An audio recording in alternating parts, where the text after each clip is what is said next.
Mechanics of solid में अगला lecture देखेंगे हम लोग डिफ्लेक्शन ऑफ बीम। ठीक है, स्टार्ट करते हैं डिफ्लेक्शन ऑफ बीम। तो पहला मेरा deflection diagrams and elastic curve.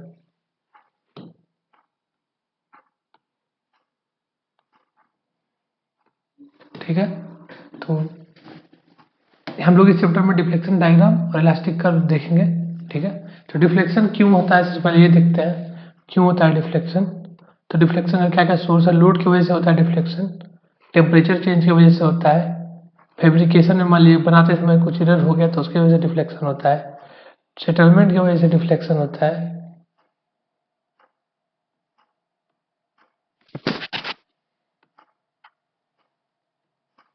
ठीक है, सेटलमेंट भी हो जाएगा, मान लीजिए सपोर्ट का सेटलमेंट हो गया तो उसकी वजह से डिफ्लेक्शन हो गया। अब हम लोग डिफ्लेक्शन जो इस चैप्टर में हम लोग कैलकुलेट कर रहे हैं वो हम लोग मान के चल रहे हैं deflection calculation assuming linear elastic material response. ठीक है, हम लोग मटेरियल का जो रिस्पांस है उसको लीनियर इलास्टिक मान रहे हैं। मटेरियल रिस्पांस मतलब स्ट्रेस का मतलब क्या है? लीनियर इलास्टिक मतलब stress directly proportional to strain है, ऐसा मान के चल रहे हैं, उसके लिए हम डिफ्लेक्शन कैलकुलेशन कर रहे हैं। ठीक है, बीम्स और फ्रेम का डिफ्लेक्शन क्यों होता है? मेजर काउस क्या है उसका? डिफ्लेक्शन का बेंडिंग है। ठीक है, और ट्रस का डिफ्लेक्शन का मेजर काउस क्या है? एक्सियल फोर्स है। तो हम लोग जब भी बीम्स और फ्रेम में डिफ्लेक्शन कैलकुलेट करेंगे तो बेंडिंग की वजह से कैलकुलेट करेंगे, और भी रीजन की वजह से डिफ्लेक्शन होता है, फोर्स की वजह से भी होता है, शियर फोर्स की वजह से भी होता है, लेकिन हम लोग यहाँ मेन बेंडिंग की वजह से ही निकालेंगे। ठीक है, वही ज़्यादा होता है, और ट्रस में निकालेंगे तो ट्रस में हमेशा एक्सियल फोर्स की वजह से निकालेंगे। ठीक है, आगे देखते हैं हम लोग मेरा नेक्स्ट डिफ्लेक्शन डायग्राम, जो ऊपर बात किए थे कि डिफ्लेक्शन डायग्राम फॉर बीम्स देखेंगे। तो ये मेरा सिंपल सपोर्ट है। सिंपल सपोर्ट में हमको पता है कि वर्टिकल डायरेक्शन में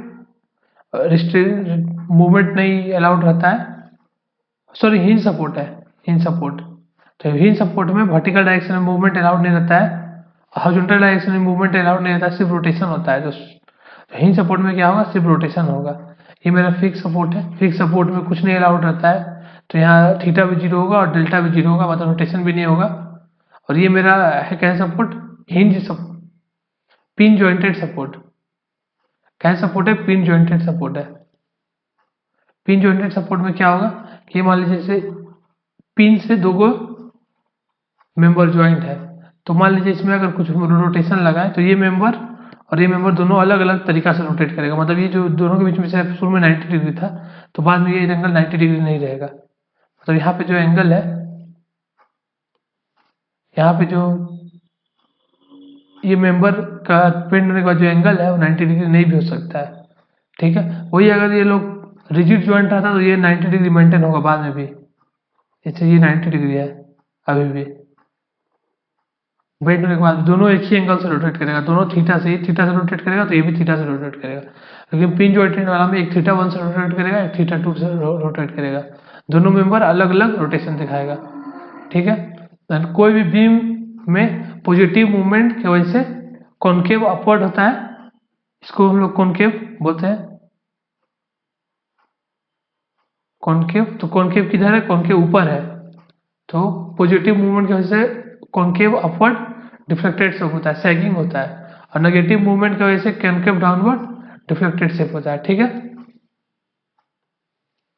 नेगेटिव मूवमेंट की वजह से कॉनकेव डाउनवर्ड डिफ्लेक्टेड शेप होता है। ठीक है, और हॉगिंग होता है।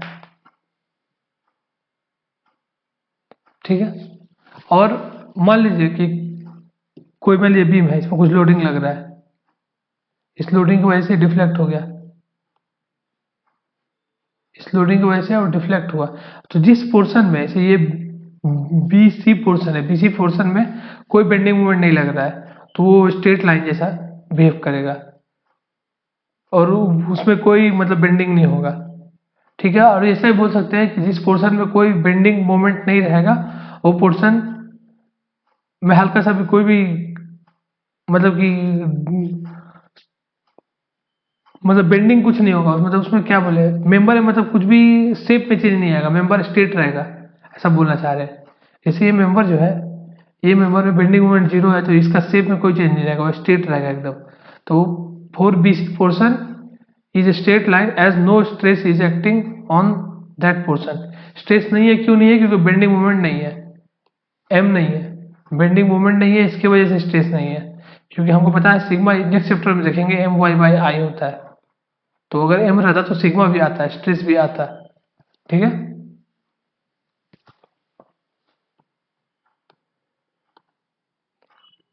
अब हम लोग कुछ स्टैंडर्ड रिजल्ट देखते हैं, some standard result of slope and deflection.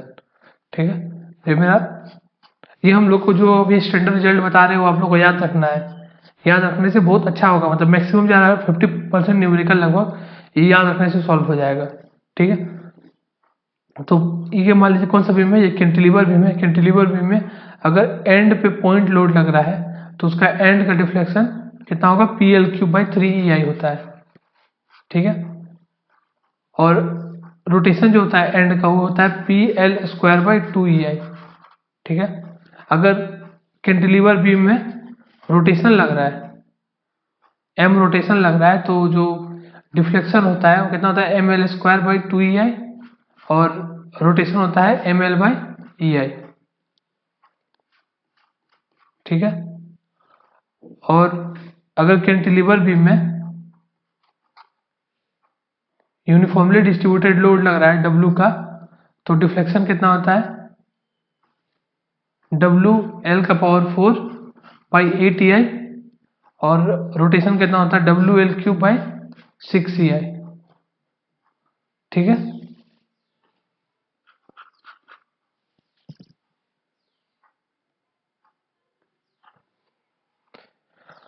Simply supported beam में अगर पॉइंट लोड लग रहा है बीचों बीच में एकदम, तो कितना होगा, मेरा बीच में डिफ्लेक्शन कितना होगा, PL³/48EI, और रोटेशन होता है थीटा, होता है जो यहाँ का होता है एंड का थीटा, मतलब तो वो कितना होता है थीटा, PL²/16EI। और सिंपली सपोर्टेड बीम में अगर यूनिफॉर्मली डिस्ट्रीब्यूटेड लोड लग रहा है, इधर और इधर सेम होगा थीटा, सिमेट्रिकल है क्योंकि, और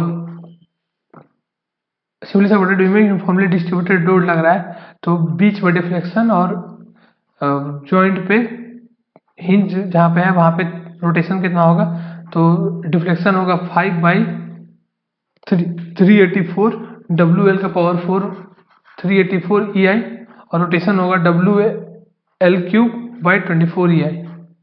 ठीक है, ये पांचों तो एकदम 100% याद रखना है। और इसके अलावा स्पेशल केस अगर याद रखेंगे तो बहुत अच्छा है, और नहीं याद रखेंगे तो फिर आपको न्यूमेरिकल बनाने में थोड़ा सा दिक्कत आएगा। मतलब ये पांचों से 40% न्यूमेरिकल बन जाएगा, 40% न्यूमेरिकल बन जाएगा पांचों याद रखने से।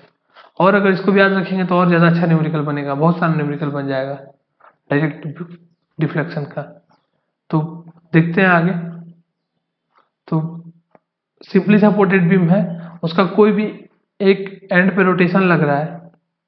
ठीक है, तो कितना होगा मेरा में जो स्लोप होगा वो कितना होगा, और डिफ्लेक्शन कितना होगा। ठीक है, तो डिफ्लेक्शन मेरा कहाँ पे मैक्सिमम होगा,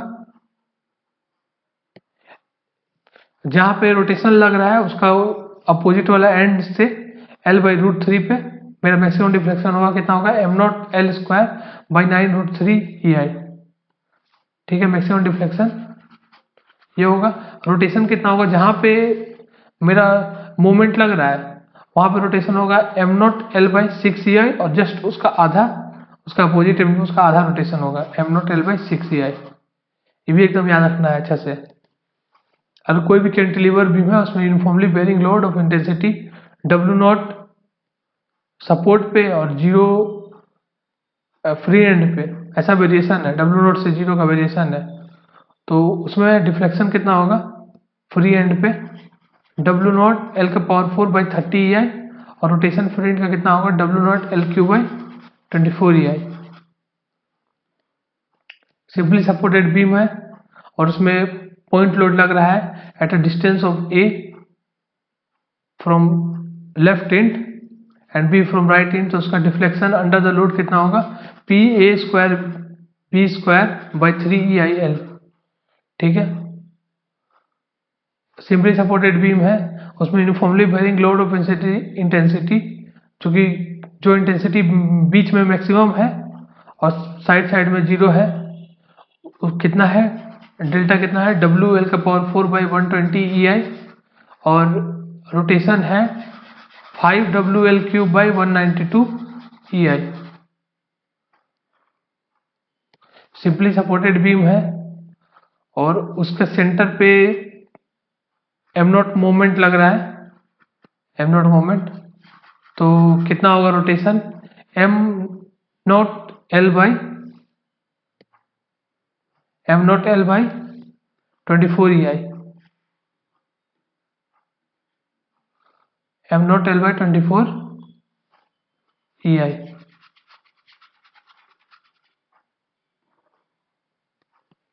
फिक्स्ड बीम है, उसमें सेंटर पे पॉइंट लोड लग रहा है, तो कितना होगा डिफ्लेक्शन, PL³/192 EI। ठीक है, अगर इसको हम लोग देखें तो अगर यहाँ से 4 अगर निकाल लेंगे तो PL³/48 EI डिवाइड बाई 1/4, तो that is 1/4 of simply supported. ऐसे भी याद रख सकते हैं कि सिंपली सपोर्टेड में जितना डिफ्लेक्शन होता है उसका 1/4 डिफ्लेक्शन फिक्स्ड बीम में वही लोडिंग के लिए होता है, पॉइंट लोड लगाने के लिए, वही टाइम पॉइंट लोड के लिए।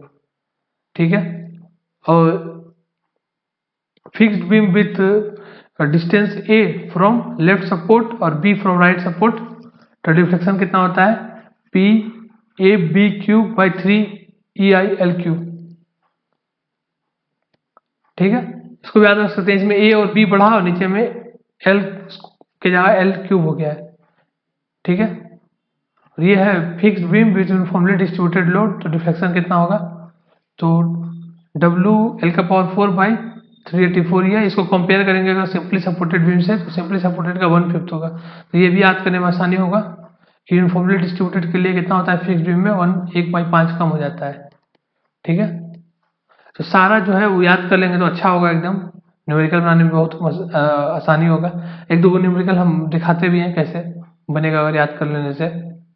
ठीक है, और बीच बीच में भी दिखाते रहेंगे हम लोग, मेथड बहुत सारा मेथड पढ़ेंगे, मोहर एरिया मेथड, इंटीग्रेशन मेथड, तो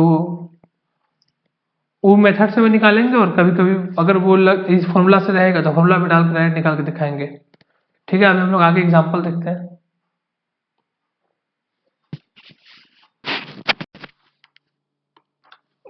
एग्जाम्पल देखते हैं, इसमें यूनिफॉर्मली वेरिंग लोड लग रहा है,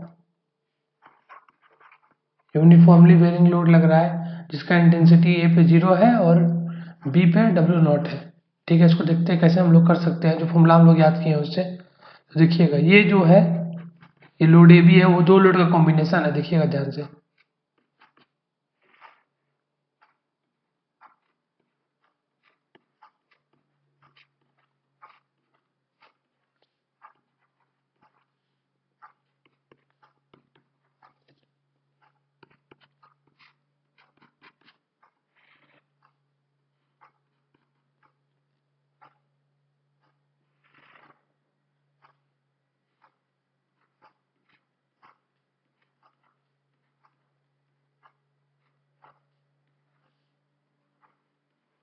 ये दोनों लोड को अगर मिक्स करेंगे, मिलाएंगे, तो ये जैसे यहाँ पे यहाँ पे क्या लोड है, W0 है A पे, और नीचे है यहाँ W0 ऊपर है, तो कैंसिल आउट होके ये दोनों इस तरह A पे 0 हो गया, ऐसे कैंसिल आउट होके इस तरह का लोड बन जाएगा।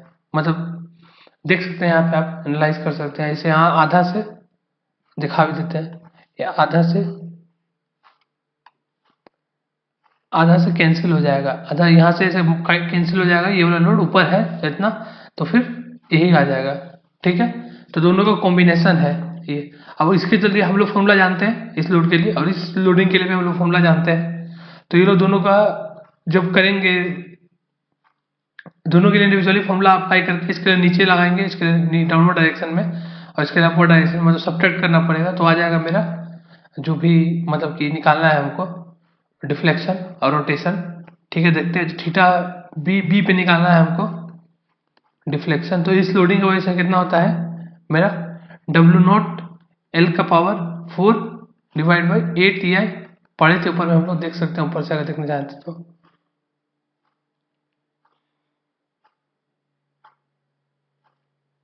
जैसे डब्ल्यू नॉट एल का पावर 4 डिवाइड बाई 8 ई आई, ये वाला है, ये वाला फॉर्मूला है।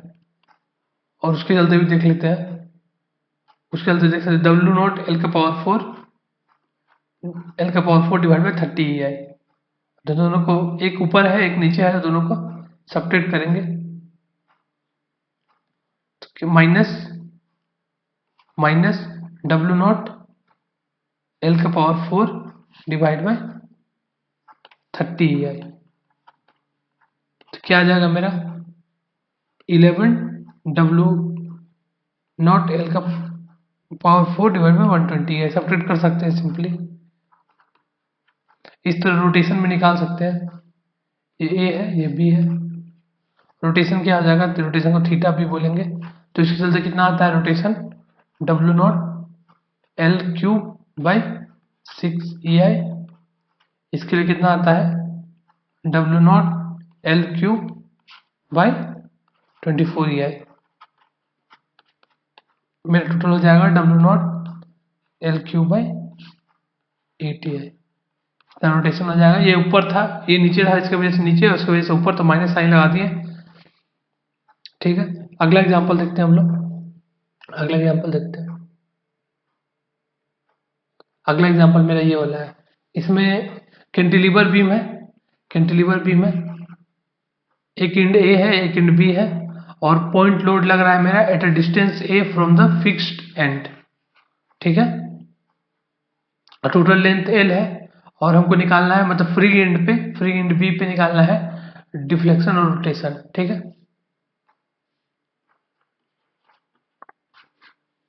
तो निकालते हैं। तो यहाँ पे हम लोग कैसे निकालेंगे, तो जो डिफ्लेक्शन होगा फ्री एंड पे, वो जो होगा वो, जैसे पहले डायग्राम बना देते हैं, फ्री बॉडी डायग्राम।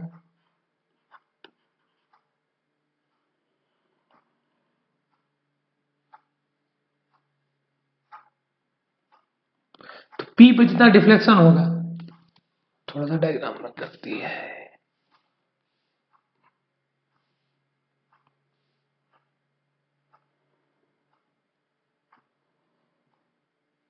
पी पे जितना डिफ्लेक्शन होगा, पॉइंट सी पे, सॉरी पी बोल रहे, जहां पॉइंट लोड लग रहा है ये, तो पी पे जितना डिफ्लेक्शन होगा,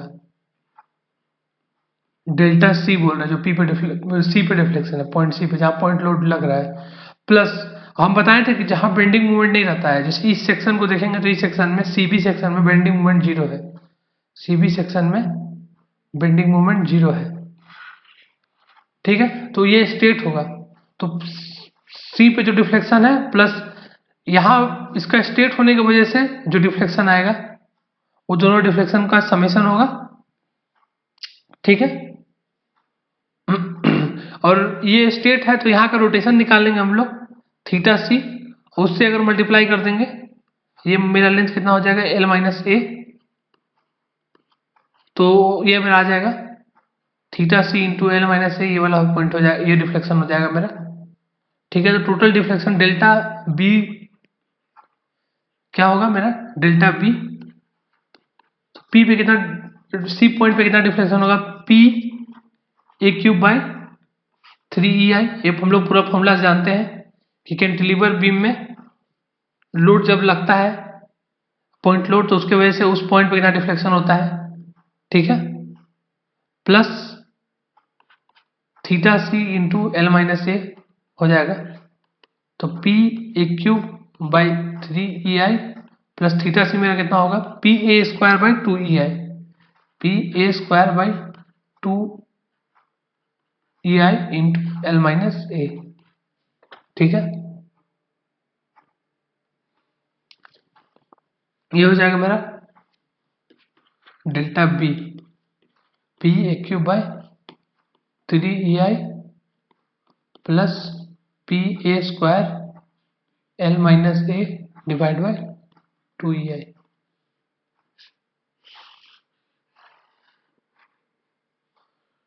अगला एग्जांपल देखते हैं हम लोग।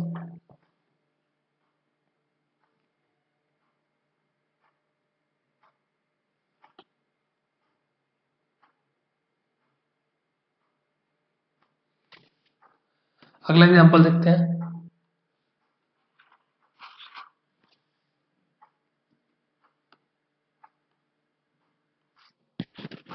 इस क्वेश्चन में हम लोग को डिफ्लेक्शन निकालना है पॉइंट बी पे, ठीक है। बीम में एसी का अलग मोमेंट ऑफ इनर्शिया है और बीसी का अलग है, ठीक है, मतलब आई अलग है, ठीक है। तो देखते हैं कैसे निकालेंगे। तो इसमें जो मेरा डिफ्लेक्शन होगा तो दो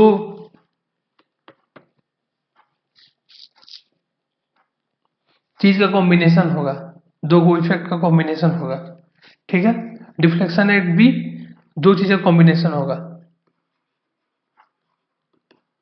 deflection at B is combination of, पहला deflection of AC, effect of deformation of AC, effect of deformation of AC, और दूसरा effect of deformation of CB. तो एसी और सीबी का डिफॉर्मेशन का इफेक्ट से होगा, कैसे समझते हैं हम लोग।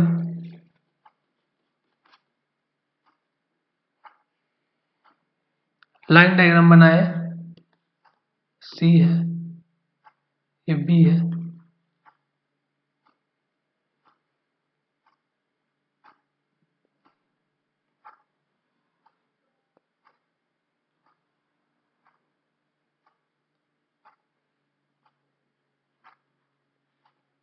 ये मेरा स्ट्रेट लाइन हो गया वाला, straight line. Delta B one effect of deformation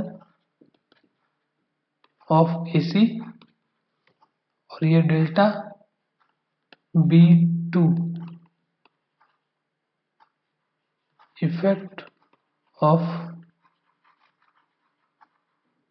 deformation of CB, ठीक है। थोड़ा फिगर गंदा बना है, तो पहले एसी का इफेक्ट देखते हैं। एसी का तो हम लोग क्या करेंगे, लोड को है ना शिफ्ट करेंगे सी पे, लोड को सी पे शिफ्ट करेंगे। तो लोड को शिफ्ट करेंगे सी पे तो मोमेंट भी आ जाएगा लोड के साथ, कपल शिफ्ट करने से कपल आता है, ये पता होगा आप लोगों को। L/2 डिस्टेंस से शिफ्ट किए तो कपल आया है L/2 का। क्यों कपल आता है, मान लीजिए कि हम लोग इस लोड को, ये P है, इसको उठा के यहाँ रखे, तो क्या करते हैं हम लोग, यहाँ लोड लगाए और यहाँ ऐसा लोड लगाए, ये दोनों लोड एक दूसरे को बैलेंस कर रहा है। तो ये लोड और ये लोड मिलके क्या बनाता है, कपल बनाता है। और फिर ये लोड और ये लोड मिलके कैसा ये L/2 से शिफ्ट किए, तो ये और ये मिलके,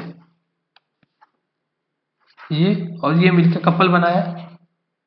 पी का दोनों था तो P इंटू L/2 का कपल बना, P इंटू L/2 का कपल बन गया, और ये लोड P हो गया। तो इसलिए लोड खत्म हो गया, कपल बन जाता है। और अगर वैसे देखें तो ये दोनों एक दूसरे को कैंसिल कर रहा है और ये लोड सिर्फ है, ठीक है। जितना शिफ्ट करते हैं उतना इंटू कपल बन जाता है, ठीक है। समझ भी गया कॉन्सेप्ट, समझा दिए कपल बनाने का। तो ये हो गया मेरा ए, ये मेरा हो गया सी, और ये हो गया बी। तो अभी सी पे लोड लगने की वजह से जो हम लोग बी का निकालेंगे डिफ्लेक्शन, उसको डेल्टा B1 बोलेंगे, जिसको हम लोग बोल रहे थे effect due to deformation of AC. AC के डिफॉर्मेशन की वजह से कितना डिफ्लेक्शन आ रहा है बी पे, वो कितना हो रहा है डेल्टा B1। तो लोड जो पॉइंट लोड की वजह से होगा, पॉइंट लोड की वजह से बी का डिफ्लेक्शन, और रोटेशन की वजह से बी का डिफ्लेक्शन। तो पॉइंट लोड की वजह से कितना डिफ्लेक्शन होगा बी का, P L/2 का क्यूब जैसे पहले निकाले थे, divide by 3E into 2I plus P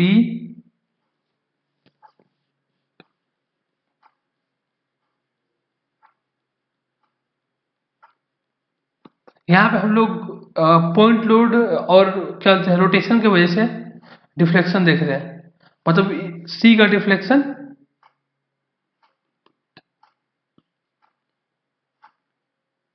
मतलब डेल्टा सी देख रहे हैं अभी दोनों के इंडिविजुअल वजह से, मतलब ये रोटेशन की वजह से PL/2 के वजह से डिफ्लेक्शन कितना होगा, PL/2 मतलब ml² 2 होता है ना फॉर्मूला, ml² 2 EI, रोटेशन की वजह से डिफ्लेक्शन वो देख रहे हैं। ठीक है, तो m ये हो गया m, PL/2 m हो गया, l कितना हो गया L/2 का स्क्वायर, ये L/2 डिस्टेंस है, divide by 2E into 2I। ठीक है, ये एक हो गया मेरा पार्ट, और प्लस इसका रोटेशन होगा कुछ थीटा सी, तो रोटेशन निकालते हैं, दोनों की वजह से रोटेशन होगा, एक पॉइंट लोड की वजह से भी रोटेशन होगा, पॉइंट लोड की वजह से कितना होगा PL² divide by 2EI plus rotation की वजह से ml/2 EI, तो m हो गया PL/2 into L/2 into U into 2I, इतना रोटेशन हो गया मेरा। तो रोटेशन क्या करेंगे, डिस्टेंस से मल्टीप्लाई करेंगे इंटू L/2, क्या करेंगे थीटा सी इंटू L/2 करेंगे, थीटा सी इंटू L/2, मतलब अल्टीमेटली हम लोग क्या किए, थीटा B1 जो था वो delta C plus theta B into L/2 था। डेल्टा सी क्या था, ये था डेल्टा सी, इतना ये था डेल्टा सी, और प्लस ये था theta B into L/2, rotation जो यहाँ पे आया, sorry theta c into L/2, theta c into L/2, सी पे जो रोटेशन आया इंटू L/2। ठीक है, उसको कैलकुलेट करेंगे, डेल्टा B1 का तो आएगा मेरा 7PL³/48 EI। ठीक है, अभी हम लोग क्योंकि निकाले डिफॉर्मेशन इन AC की वजह से निकाले, अब डिफॉर्मेशन ऑफ CB की वजह से कितना डिफ्लेक्शन होगा वो देखेंगे। वो कैसे देखेंगे,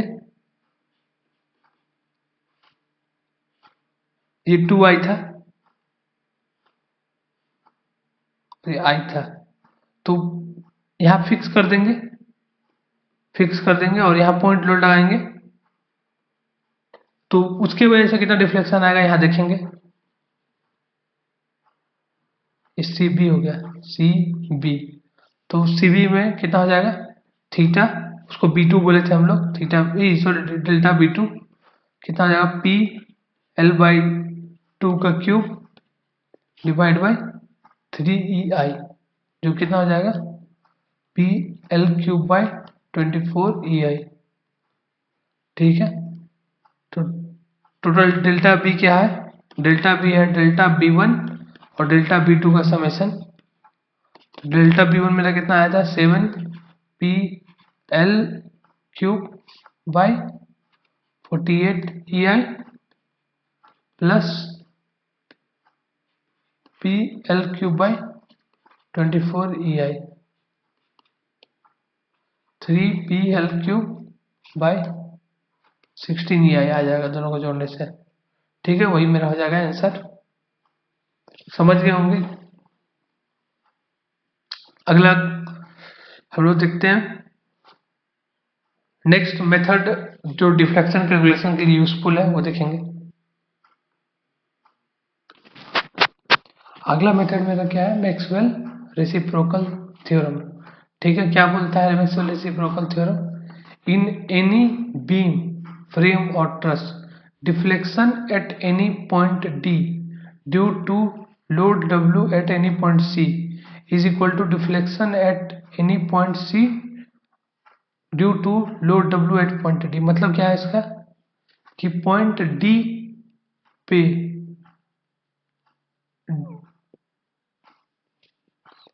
मतलब deflection at any point D due two point load at C, मतलब C पे लोड लगाएंगे और D पे डिफ्लेक्शन देखेंगे, वो बराबर होगा जब D पे वही लोड लगाएंगे और सी पे डिफ्लेक्शन देखेंगे तो अर्थात क्या हो गया, मतलब हो गया कि मेरा डेल्टा सी डी और डेल्टा डी सी दोनों बराबर होगा, ठीक है, और थीटा सी डी और थीटा डी सी भी बराबर होगा। ये कैसे होगा, एज पर मैक्सवेल के हिसाब से, मैक्सवेल रेसिप्रोकल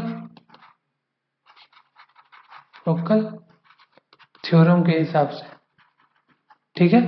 मतलब यहाँ पे लोड तो यहाँ का डिफ्लेक्शन इज इक्वल टू यहाँ पे लोड और यहाँ का डिफ्लेक्शन, तो ये डी पे लोड लगा के सी का डिफ्लेक्शन देखेंगे और सी पे लोड लगा के डी का डिफ्लेक्शन देखेंगे तो दोनों बराबर होगा, ठीक है।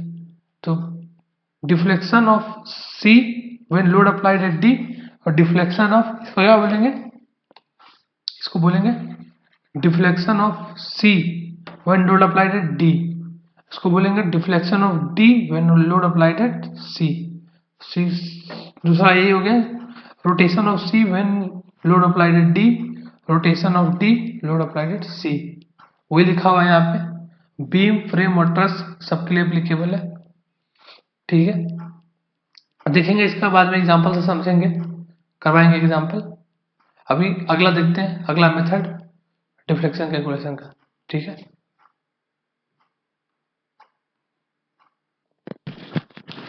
नेक्स्ट मेरा मेथड है मेथड ऑफ डबल इंटीग्रेशन, ठीक है। इसमें कोई भी बीम है, सिंपली सपोर्टेड बीम है, ठीक है, उसका एग्जांपल ले रहे हैं हम लोग। उसमें कोई भी रैंडम लोडिंग लग रहा है डब्ल्यू पी, और जो बीम है उसका स्टार्टिंग पॉइंट को हम लोग स्टार्टिंग पॉइंट को 0 0 कोऑर्डिनेट मान लिए हैं और वर्टिकल डायरेक्शन को y बोले हैं और हॉरिजॉन्टल डायरेक्शन को x कोऑर्डिनेट बोले हैं और वर्टिकल डायरेक्शन को y कोऑर्डिनेट बोले हैं, और उस पे eight a distance of x एक dx एलिमेंट कट कर लिए हैं, ठीक है। और हम लोग अभी जानते नहीं है, मतलब आगे का लेक्चर में डिराइव करेंगे m by I equal to E by R होता है, ठीक है, जब बेंडिंग स्ट्रेस चैप्टर पढ़ेंगे तब, ठीक है। यहाँ से आ जाएगा m by E I equal to 1 by R, और मैथमेटिक्स में 1 बाई आर को हम लोग कर्वेचर बोलते हैं, और कर्वेचर का फॉर्मूला डिफरेंशिएशन में देखते हैं d2y by dx square divide by 1 plus dy by dx का स्क्वायर पावर 3/2, ये होता है कर्वेचर का फॉर्मूला, ठीक है। तो मेरा m बाई ई आई आ गया इतना बड़ा। तो अगर मान लीजिए कि सिंस dy बाई dx जो स्लोप आता है बीम में वो बहुत छोटा होता है, जो भी स्लोप आता है, हम लोग जब कोई भी बीम को देखते हैं तो उसमें बहुत कम होता है, बहुत ज़्यादा कम होता है। तो dy बाई dx क्या स्लोप है, इज वेरी स्मॉल, तो उसको इग्नोर कर सकते हैं, नेग्लेक्ट कर सकते हैं, ठीक है। 1 प्लस dy और उसका स्क्वायर भी हो रहा है, ये वाला टर्म जैसा हम उसके बारे में बात कर रहे हैं, ये वाला टर्म जो छोटा, कोई भी चीज़ बहुत छोटा है और उसका स्क्वायर भी हो रहा है, ऐसा 0.1 इंटू 0.1 करेंगे तो 0.01 हो जाता है, तो उसको एक के साथ जोड़ेंगे तो बहुत छोटा होगा। तो मेरा क्या लिखेंगे, m by E I equal to d2y by dx square, और नीचे में सिर्फ 1 रहा, ठीक है। तो फिर m बाई ई आई क्या आ गया मेरा, d2y बाई dx स्क्वायर आ गया, d2y बाई dx स्क्वायर, ठीक है। वहां से हम लोग बोल सकते हैं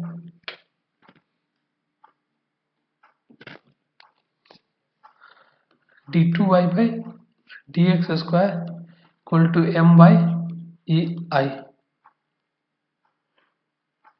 और क्या कर सकते हैं इसको, dy बाई dx का ऐसा भी लिख सकते हैं, dy by dx of dy by dx equal to m by E I, और dy बाई dx को ही हम लोग थीटा बोलते हैं, तो d theta by dx equal to हो जाएगा मेरा m बाई ई आई, मतलब dy बाई डी एक्स क्या है मेरा स्लोप है, स्लोप को थीटा भी बोलते हैं, रोटेशन। ठीक है, दो इक्वेशन मेरा आ गया। ठीक है, जहाँ y क्या है, y मेरा डिफ्लेक्शन ऑफ बीम है इन वर्टिकल डायरेक्शन, और x मेरा कोई भी पॉइंट है जहां पे हमको डिफ्लेक्शन निकालना है। ठीक है, तो कोई भी पॉइंट x पे मेरा y डिफ्लेक्शन होगा, ये इक्वेशन हमको बता रहा है। ठीक है, ठीक है। अब ये जो मेरा इक्वेशन है, दो को नोट करने का बात है, कुछ नोट करने का कि discontinuity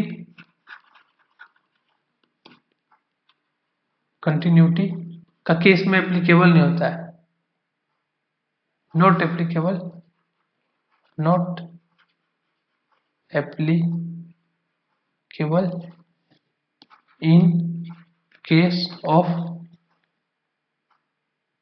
not applicable in case of discontinuity. Discontinuity जब होता है in elastic deflected shape, in elastic deflected shape. जब डिसकंटिन्यूटी होता है इलास्टिक डिफ्लेक्शन तो एप्लीकेबल नहीं होता है। और कब होता है, कौन सा केस में डिसकंटिन्यूटी होता है, जब हिंज होता है, हिंज हिंज की वजह से डिसकंटिन्यूटी होता है। ठीक है, इंटरनल हिंज। ठीक है, और या स्लाइडर, ये सब अगर बीम के अंदर रहेगा मतलब बीच में, तो फिर डिसकंटिन्यूटी आएगा, उसके चलते ये वाला मेथड एप्लीकेबल नहीं होगा। और दूसरा एक बात नोट करने वाला है कि ये जो मेथड है वो हमको डिफ्लेक्शन बता रहा है, क्यों, किसकी वजह से, सिर्फ बेंडिंग की वजह से। शियर और जो भी फोर्सेस है, शियर टॉर्सन, ये सब की वजह से हमको नहीं बता रहा है, सिर्फ बेंडिंग की वजह से बता रहा है deflection. Deflection due to bending only. ठीक है, दो बात नोट कर सकते हैं। ठीक है, और एक दो चीज हम लोग देखते हैं, हम लोग क्या देखें कि d two Y by D x square equal to होता है एम बाई ए। इसको एक बार और डिफ्रेंशिएट करेंगे तो क्या आएगा, d three y by D x cube, one by E I constant है, तो क्या आ जाएगा d M by D x. और d M by D x हमको पता है क्या होता है, v होता है, तो v बाई ई आई होगा। फिर से एक बार डिफ्रेंशिएट करेंगे तो d four Y by D x four equal to one by E I constant है, तो ठीक जाएगा d v by D x. D v by D x भी हमको पता है लोड इंटेंसिटी होता है, तो डब्ल्यू बाई ई आई हो जाएगा। तो हमको क्या पता चल गया कि d four Y by D x four equal to W by E I है।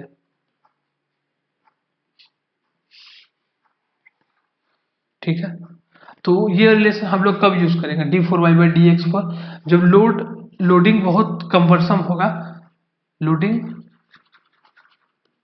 इज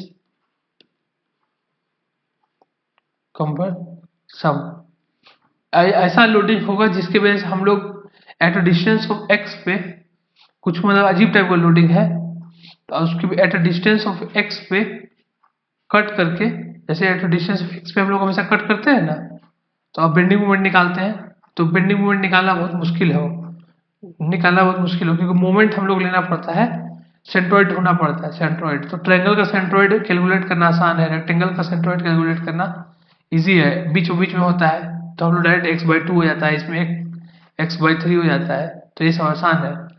लेकिन मान लीजिए कोई अलग टाइप का लोडिंग लग रहा है, तो उसके लिए नहीं कर सकते, तो वहां पे ये वाला यूज कर सकते हैं। एग्जाम्पल से बताएंगे कौन सा केस है, जैसे साइन एक्स वाला, जैसे इस लोडिंग का एग्जाम्पल भी दे ही देते हैं यहाँ पे भी। इससे ये लोडिंग है W is equal to W naught sine pi x by L, ये वाला केस, ये वाला मान लीजिए लोडिंग लग रहा है, तो इस लोडिंग की वजह से अगर हमको निकालना है, ठीक है, बेंडिंग मोमेंट एम निकालना है, तो बहुत मतलब कि इजी नहीं होगा, तो बेंडिंग मोमेंट निकालना इजी नहीं होगा, तो डायरेक्ट हम लोग d four Y by D x four वाला इक्वेशन में डब्ल्यू को डाल के इंटीग्रेट करके तीन चार बार 4 बार इंटीग्रेट करके डायरेक्ट डिफ्लेक्शन निकाल लेंगे, ठीक है, इजिली दिखाएंगे भी कैसे करेंगे। आगे हम लोग साइन कन्वेंशन देखते हैं। साइन कन्वेंशन क्या यूज करेंगे?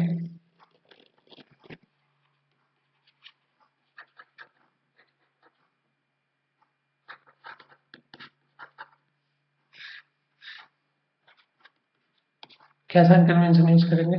तो हम लोग हॉगिंग ये वाला उसको पॉजिटिव लेंगे हमेशा, सैगिंग को, सैगिंग मूवमेंट है, सैगिंग मूवमेंट को पॉजिटिव लेंगे और हॉगिंग मूवमेंट को नेगेटिव लेंगे।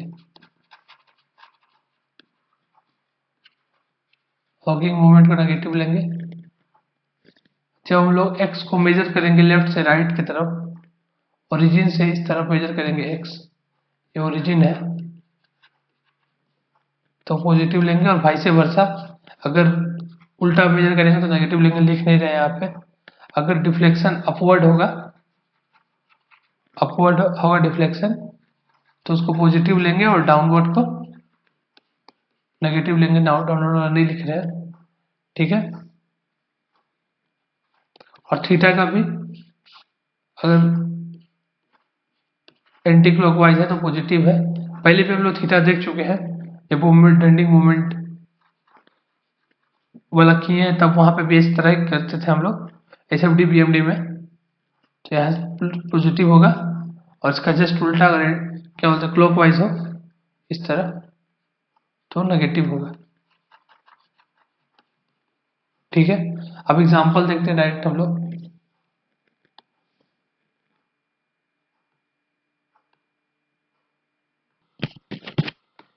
इसमें क्या करना है हम लोग को, स्लोप एंड डिफ्लेक्शन निकालना है 8A पे, ठीक है। देखते हैं इसको हम लोग कौन सा मेथड से निकालेंगे हम लोग इसमें।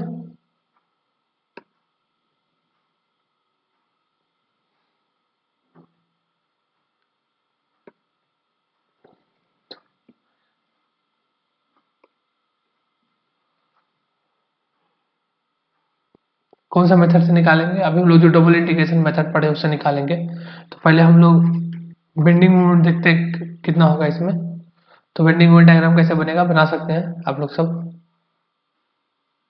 ऐसे होगा इसका bending moment diagram, am not होगा, बीएमडी कैसे बना है। मान लीजिए क्या बोलते हैं, यहाँ पे हम लोग देखेंगे नेट फोर्स, यहाँ पे कितना होगा फोर्स, आर, या आर जीरो होगा, क्योंकि summation of F y equal to zero करेंगे तो वर्टिकल यहाँ पे रिएक्शन होगा मान लीजिए, तो वर्टिकल डायरेक्शन में कोई फोर्स नहीं लग रहा है तो आर जीरो आ जाएगा। फिर यहाँ पे मान लीजिए कोई मोमेंट मान लेंगे m1 लग रहा है, तो m1 कितना होगा मेरा, m1 summation of moment about, मान लीजिए ये पॉइंट बी है, तो मोमेंट अबाउट बी जीरो करेंगे तो क्या आ जाएगा मेरा, m1 is equal to m0 आ जाएगा, ठीक है। तो अब यहाँ पे sorry m1 equal to minus m0 आ जाएगा, मतलब फोर्स का डायरेक्शन कैसे है, माइनस m0, मतलब क्लॉकवाइज है, ठीक है। और क्लॉकवाइज अब हम लेफ्ट से राइट पे जा रहे हैं, तो क्लॉकवाइज मोमेंट है तो बीएमडी जंप करेगा कितना, m0 से जंप करेगा। उसके बाद फिर कुछ नहीं है, उसके बाद फिर शियर फोर्स डायग्राम मेरा कैसा होगा, शियर फोर्स एसएफडी कैसा होगा, एसएफडी जीरो होगा, जीरो होगा, तो बीएमडी का स्लोप क्या होगा, हर जगह जीरो होगा, ठीक है। जीरो स्लोप से आगे बढ़ता जाएगा तो बी से ए की तरफ चला जाएगा, तो बीएमडी मेरा m0 होगा, ठीक है। तो बी ए सेक्शन में मेरा बीएमडी कैसा है, m0 कांस्टेंट है, तो हम लोग क्या लिख सकते हैं, ई I d2y by dx square कैसा है मेरा, पॉजिटिव है, मतलब क्लॉकवाइज, तो प्लस m0 लिखेंगे, ठीक है। सैगिंग मूवमेंट है, मतलब अभी बोलना चाहते हैं सैगिंग मूवमेंट है तो प्लस होगा, ठीक है।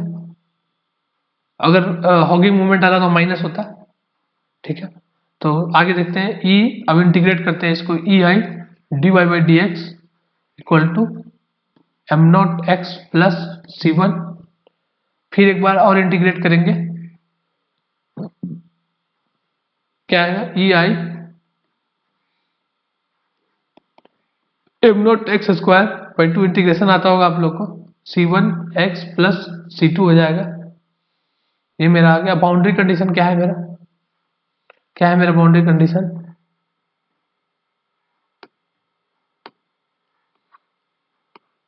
क्या है मेरा बाउंड्री कंडीशन? तो जो मेरा यहाँ पे है, इस पॉइंट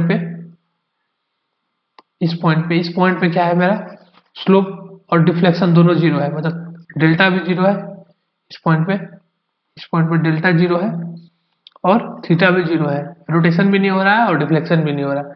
यही मेरा बाउंड्री कंडीशन है। तो बाउंड्री कंडीशन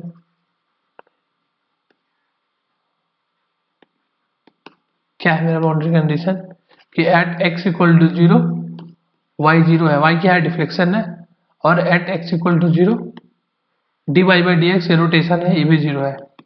ठीक है, इसको अप्लाई करते हैं। तो पहले मान लीजिए यहाँ पे अप्लाई करते हैं तो क्या हो जाएगा, यहाँ पे d Y by D x zero है तो E I into zero plus M naught into zero plus C one, तो सी वन कितना आ गया, सी वन जीरो आ गया, यहाँ से सी वन जीरो आ गया। अब यहाँ अप्लाई करते हैं ई आई, वाई जीरो है मेरा, एक्स भी जीरो है, जीरो का square by two plus C one into zero plus C two, तो यहाँ से मेरा सी टू भी जीरो आ गया। ठीक है, सी वन सी टू दोनों जीरो आ गया, तो मेरा क्या इक्वेशन बन जाएगा, E I y M naught x square by two, तो मेरा y कितना आ जाएगा, y हो जाएगा M naught x square by two E I.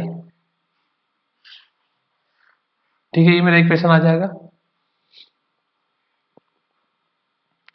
और D Y by D x क्या हो जाएगा मेरा, d Y by D x हो जाएगा M naught x by E I.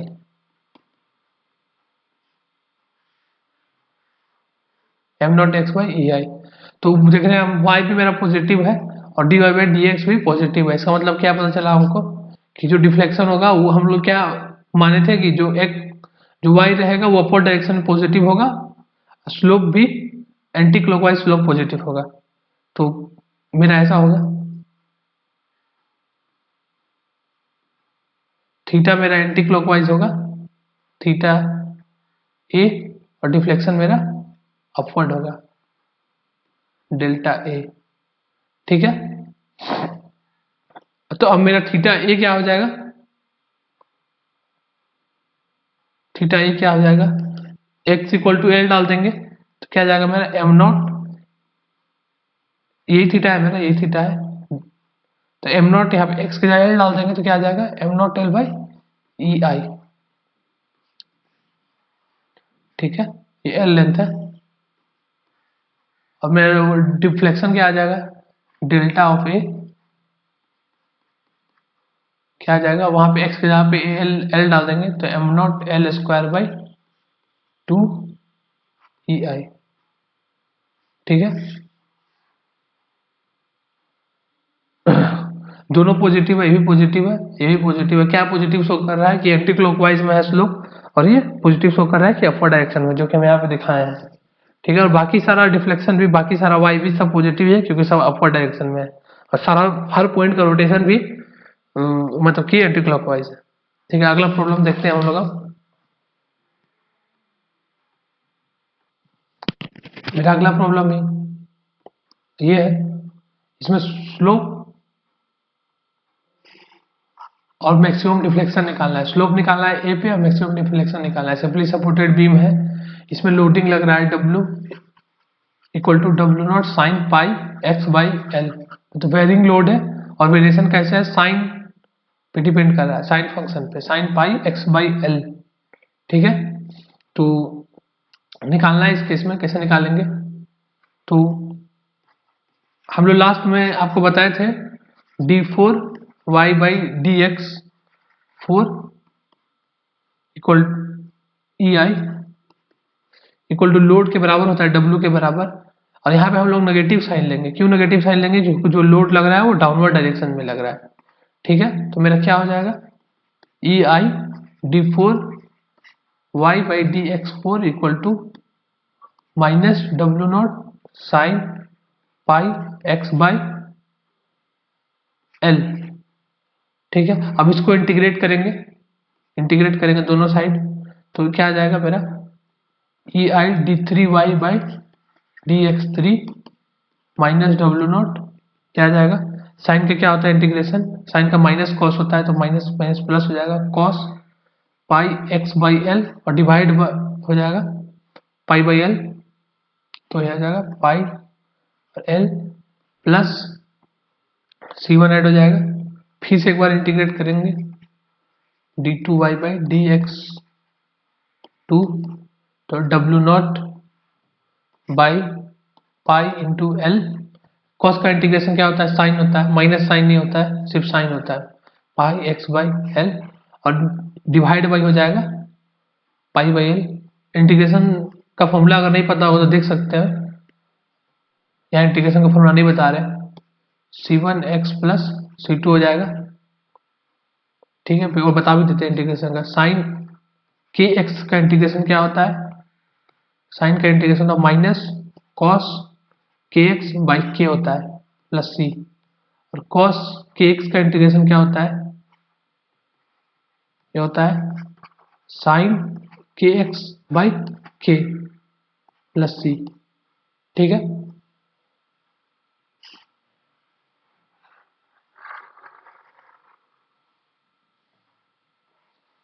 तो मेरा क्या आ जाएगा E I d2y by D x square equal to क्या आ जाएगा, W naught pi square L square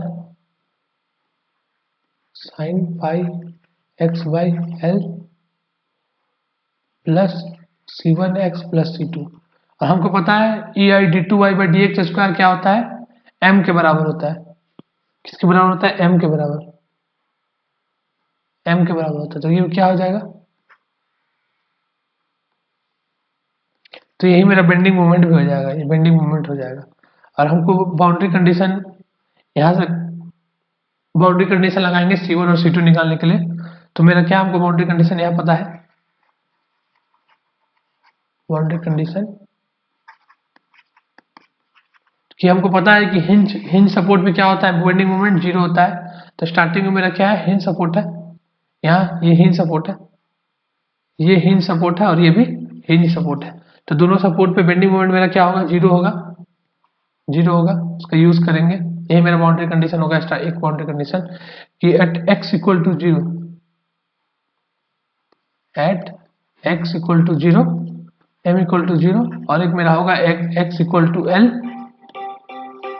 M equal to zero. लगाते हैं बाउंड्री कंडीशन, पहला वाला बाउंड्री कंडीशन अप्लाई करते हैं, तब x equal to zero M equal to zero, तो यहाँ पे अप्लाई होगा, तो एम इक्वेशन इसका नाम कुछ दे देते हैं, इक्वेशन ए है, ठीक है, flow from A, M equal to zero डालेंगे, एम इक्वल टू जीरो डालें और x को जीरो डालें, तो ये वाला पूरा टर्म, ये वाला पूरा टर्म जीरो हो गया, साइन जीरो जीरो होता है क्योंकि zero plus C1 into zero plus C2, तो यहाँ से आगे मेरा C2 इक्वल टू जीरो, ठीक है, फिर दोबारा x इक्वल टू एल डालते हैं, तो देखते हैं क्या होता है, तो W naught by pi square L square into X equal to, यहाँ पे एल डालेंगे तो साइन पाई आएगा, कितना आएगा, साइन पाई, C2 मेरा जीरो हो गया था, plus C1 into X, C1 into L equal to zero, तो साइन पाई कितना होता है, जीरो होता है, तो मेरा C1 L equal to zero से C1 भी जीरो आ गया, तो C1 और C2 दोनों जीरो हो गया, तो इक्वेशन कैसे रिड्यूस हो जाएगा, इक्वेशन मेरा हो जाएगा, इक्वेशन ए इस तरह का हो जाएगा, equation a E I d2y by D x square equal to W naught L square by pi square sine pi x by L हो जाएगा, ठीक है, E I D Y by D x क्या हो जाएगा, फिर से दोबारा इंटीग्रेट कर दिया, W naught L cube by Y cube sine का क्या हो जाएगा इंटीग्रेशन, साइन का माइनस कॉस और डिवाइड बाई, बताए थे आप लोग को integration cos pi x by L, sine का कॉस हो जाएगा माइनस, साइन का इंटीग्रेशन माइनस कॉस हो जाएगा और डिवाइड हो जाएगा पाई एक्स बाई एल से। ठीक है, तो पाई नीचे में आ गया और एल ऊपर चल गया, प्लस C3, ये क्वेश्चन हो गया है। और फिर से एक बार इंटीग्रेट करेंगे तो ई आई, ये वाई हो जाएगा माइनस डब्ल्यू नॉट एल का पावर 4 पाई पाई 4, साइन का हो जाएगा कॉस, सॉरी कॉस का हो जाएगा साइन C3x प्लस C4। ठीक है, फिर से बाउंड्री कंडीशन लगाएंगे, क्या होगा मेरा बाउंड्री कंडीशन, स्टार्टिंग में बताया था बाउंड्री कंडीशन क्या होगा, x इक्वल टू 0 पे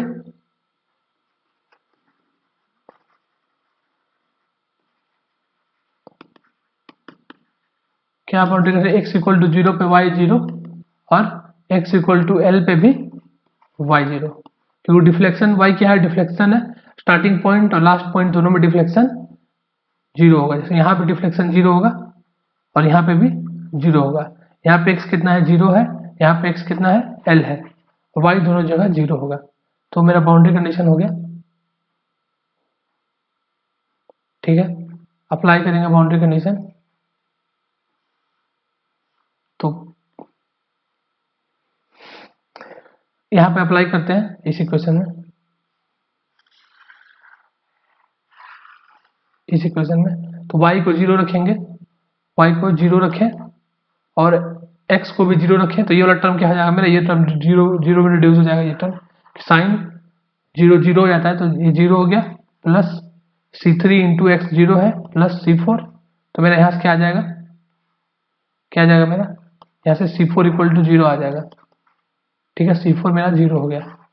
फिर अब x की जगह l रखेंगे, x की जगह l रखेंगे तो y 0 होगा, तो यहाँ 0 हो जाएगा, y 0 है तो, और यहाँ कितना आ जाएगा मेरा W not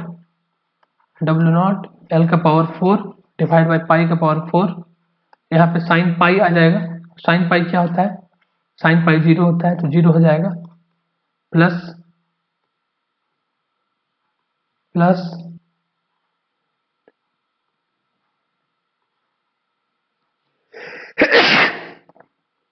plus C3 into L plus C4 तो 0 है, तो C3 into L equal to 0, तो C3 भी मेरा 0 आ गया।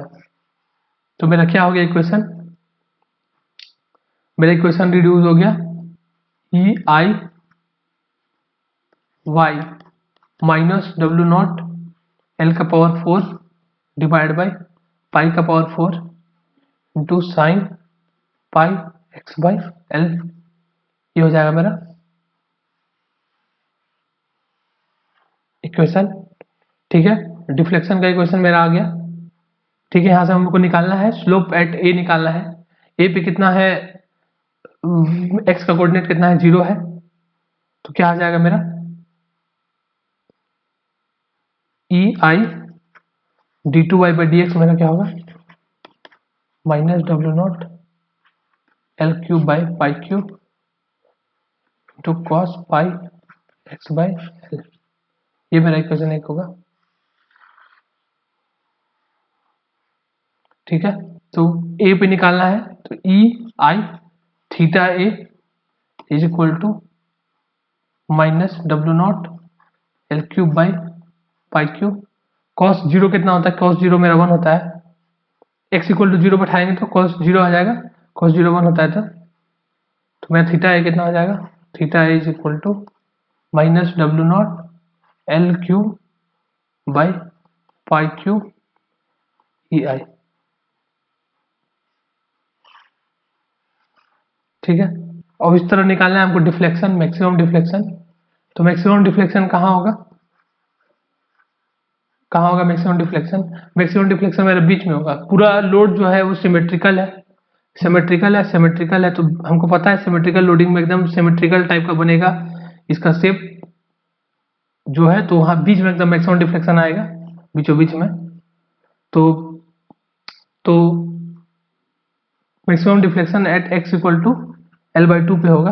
और ऐसा भी निकाल सकते हैं कि जहाँ पे स्लोप 0 है वहां पे होगा मैक्सिमम डिफ्लेक्शन, यहाँ पे स्लोप 0 है वहां पे होगा मैक्सिमम डिफ्लेक्शन। और तो हम लोग dy बाई dx को 0 डाल के और निकालेंगे कि कहाँ पे स्लोप 0 है, कौन सा कोऑर्डिनेट पे। तो जब dy बाई dx को यहाँ पे इक्वेशन में 0 करेंगे, इस इक्वेशन में dy बाई dx को 0 करेंगे तो मेरा x इक्वल टू L/2 आ जाएगा। यहाँ से x कैलकुलेट करेंगे अगर dy बाई dx को 0 करके, तो x मेरा L/2 आएगा, ठीक है। और फिर वहां से भी हम लोग निकाल सकते हैं डिफ्लेक्शन, ठीक है। तो क्या आ जाएगा मेरा EI y maximum equal to x equal to L/2 डालेंगे, W0 L का पावर 4 बाई पाई का पावर 4 इंटू साइन L/2 डालेंगे तो पाई/2 आ जाएगा। और तो y मैक्स इक्वल टू हो जाएगा W0 L का पावर 4 बाई पाई का पावर 4 EI।